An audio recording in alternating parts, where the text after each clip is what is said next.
Engineer علی مرزا کہتے ہیں میرا دل نہیں چاہتا کہ حضرت معاویہ کے نام کے ساتھ رضی اللہ عنہ لگاؤں، لیکن مجبوری میں کہتا ہوں. کوئی بات نہیں، جب آخرت میں چترول لگیں گے تو اللہ تعالیٰ خود ہی سمجھ عطا فرما دیں گے. ہم تو خوشی سے کہتے ہیں حضرت معاویہ رضی اللہ تعالیٰ عنہ. باقی میں نے 2-4 دن پہلے بیان کیا ہے سیدنا معاویہ کی حیثیت ان جنگوں میں جو ان پہ الزامات لگائے جاتے ہیں، وہ بیان دوبارہ سن لیں. ہمارے لیے سب صحابہ قابل تعظیم ہیں.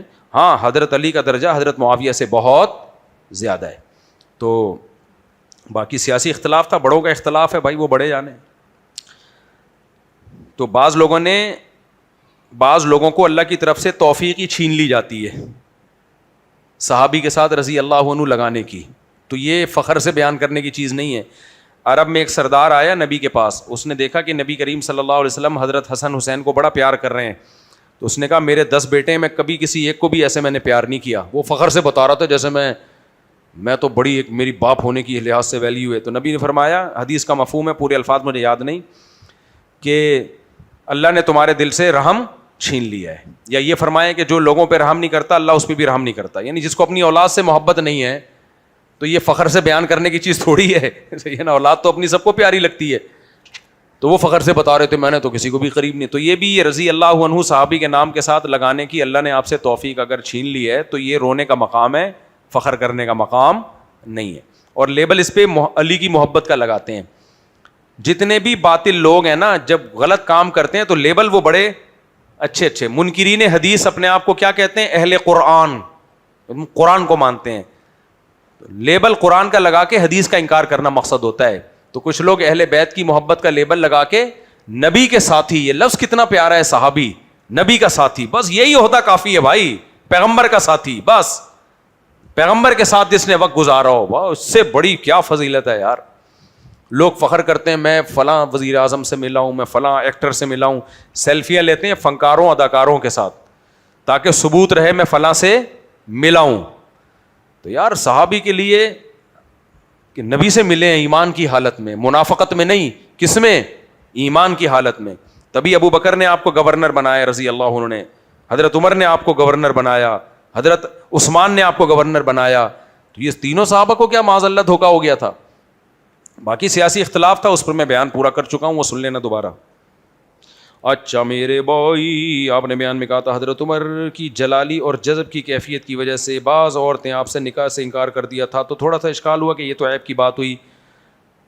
آپ بڑا چڑھا کر بات نہیں کرتے، یہ بھی اچھا ہے. خیر وضاحت کر دیں. بھائی حضرت عمر کی طبیعت میں جلال تھا تو کسی نے ان سے نکاح سے انکار کر دیا تو اس میں کیا حرج کی بات ہے. ہر عورت کی پرائیورٹی دوسرے سے مختلف ہوتی ہے. تو غالباً ام کلثوم تھیں جن کو حضرت نے پیغام نکاح کا پیغام بھیجا تھا. یہ بہت پہلے میں نے اپنی کتاب میں یہ واقعہ لکھا، مجھے صحابیہ کا نام شاید میں مسٹیک کر رہا ہوں. تو انہوں نے یہ کہہ کے انکار کیا کہ ان پہ اللہ کے خوف کا اتنا غلبہ ہے کہ ہر وقت اللہ کے خوف سے روتے رہتے ہیں. تو بعض عورتوں کا مزاج ہوتا ہے بھائی ہمیں اتنا نیک نہیں چاہیے، ٹھیک ہے نا، ہمیں کوئی ہنسنے بولنے والا ہو. تو پھر انہوں نے شاید ابو طلحہ انصاری سے کیا نکاح، وہ بہت زیادہ خوش مزاج تھے. حضرت عمر پہ اللہ کے خوف کا غلبہ تھا. تو یہ اصل فضیلت تو یہ ہے. لیکن ہر عورت کے لیے ایسا شوہر کامیاب نہیں ہوتا. کچھ عورتوں کے لیے تو ہوتا ہے جن میں یہی خوف ہو، اتنا زیادہ خوف ہو. جن میں اتنا خوف نہیں ہے ان کے لیے نہیں ہے. تو وہ دنیا کے معاملات الگ ہیں، آخرت کے معاملات الگ ہیں. حضرت عمر کہتے ہیں جب سے اسلام آیا نا ہماری عورتیں ہم پہ حاوی ہو گئیں. اسلام نے عورتوں کو اتنا پروٹوکول دیا ہے کہ پہلے تو ہمارے سامنے حضرت عمر کے سامنے تو کوئی سوال ہی پیدا نہیں ہوتا. عمر بن خطاب جیسے باروب شخصیت کے سامنے ان کی بیوی اونچی آواز میں بات کرے. کہتے ہیں جب سے اسلام آیا ہے تو ہماری زوجہ نے بھی ہمارے سامنے اونچی آواز سے بات کی ہے. اور کہنے میں نے ان کو ڈانٹا تو انہوں نے کہا آپ کی بیٹی کا نبی کریم صلی اللہ علیہ وسلم سے کسی مسئلے پہ اختلاف ہوا ہے تو اور نبی گھر سے چلے گئے ہیں. تو مطلب یہ کہ جب وہاں ہو سکتا ہے آپ اپنے آپ کو نبی سے بھی آگے سمجھ رہے ہو.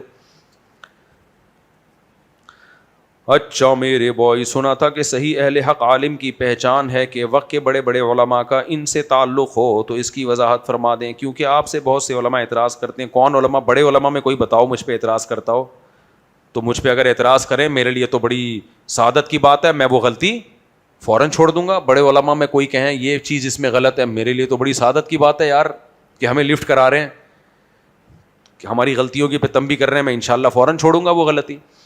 تو بڑے علماء کی اب تک میرے علم میں ایسا نہیں ہے. کہ حضرت مفتی تقی عثمانی صاحب دامت برکاتہم العالیہ سے میں 2 سال پہلے ملنے گیا تھا حضرت کی خدمت میں.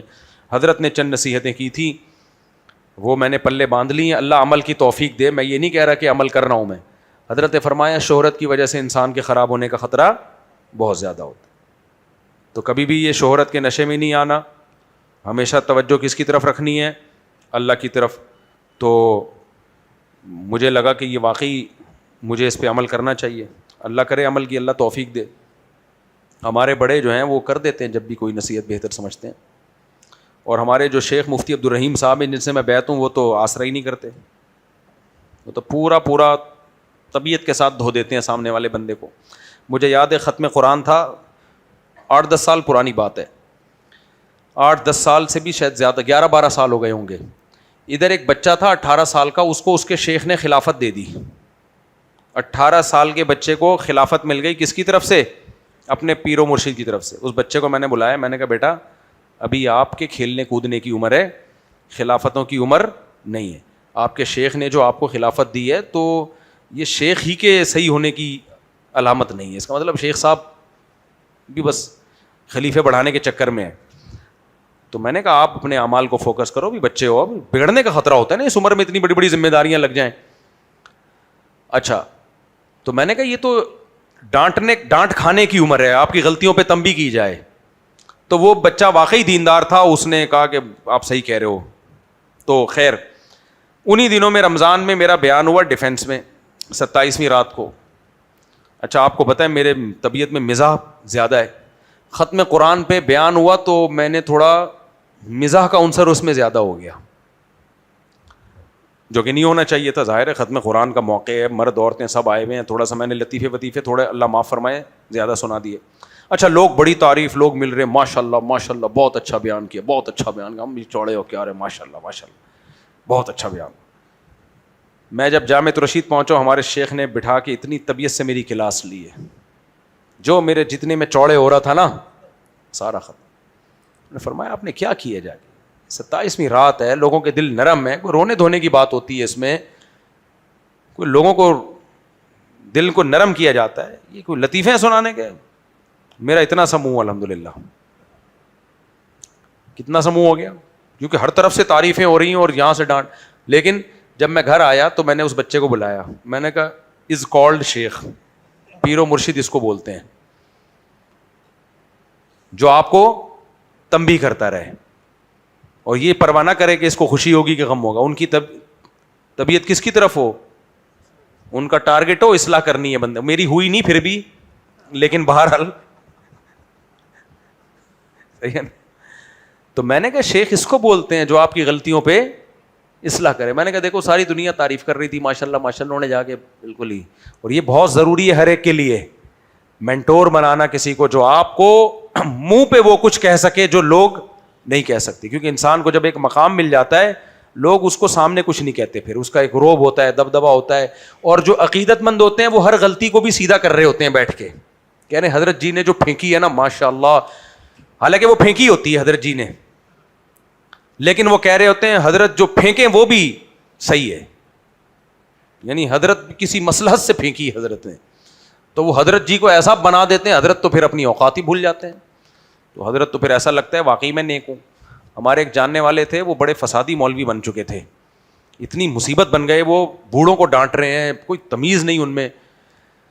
تو بڑی کوشش کی لوگوں نے ان کو ٹھیک کر دیا جائے, تھے بھی نوجوان.